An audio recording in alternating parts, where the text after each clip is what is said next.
Has autism been a lonely experience for you? Well, I get friends who shared interests. And when I was a child, I had a good elementary school. I mean, things went well in elementary school. I did lots of projects. I built all kinds of kites and airplanes, and other kids liked doing those things with me.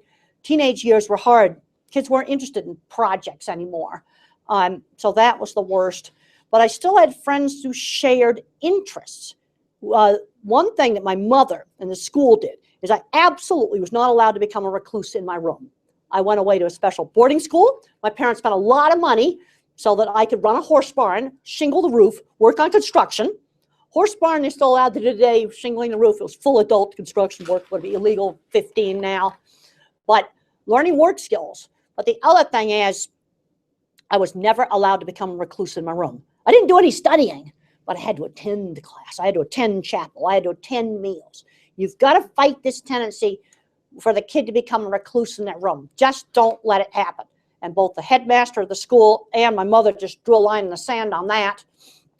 And I'm out doing things. And I think Mr. Patey, the headmaster, realized I was learning work skills.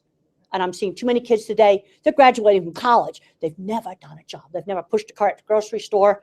When I was 13, I did a little sewing job that my mother set up with a lady that did freelance sewing. I didn't know that you'd sewed. What did you sew? Oh, well, in the 50s, man, girls learned sewing. So in 3rd grade, I did embroidery. And there's a scene in the movie where the lady likes my shirt.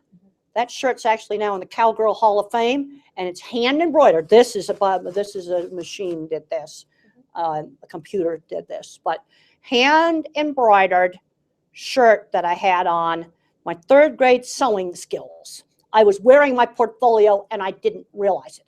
When I was in 4th grade, I got this beautiful little Singer Sew Handy cranker sewing machine. It was one of my favorite things. I loved sewing. It was making stuff. The only difference between steel and wood and sewing is it's soft material. It's all the same skills. And then I was the 2nd girl in my elementary school to get into woodworking class. What was that like? Well, I liked it. My very first project was a violin plant stool. So you took a thin piece of pine, took a coping saw, cut out the shape of a violin, took 2 little brads, and then you stained it, varnished it, and then you set a plant on it. You know, that was the little project they had all the kids do in like 5th grade. But it was something concrete. Oh yeah, and you had to sand it and finish it. You know, learn how make it look really nice.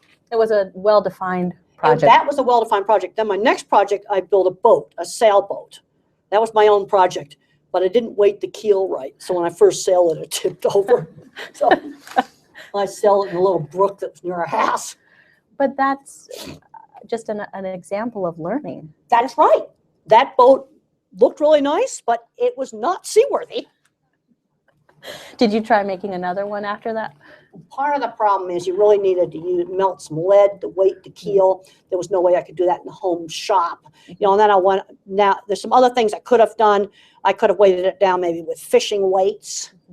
I just didn't get around to it. I'm now thinking of ways I could have fixed it now without having to melt lead.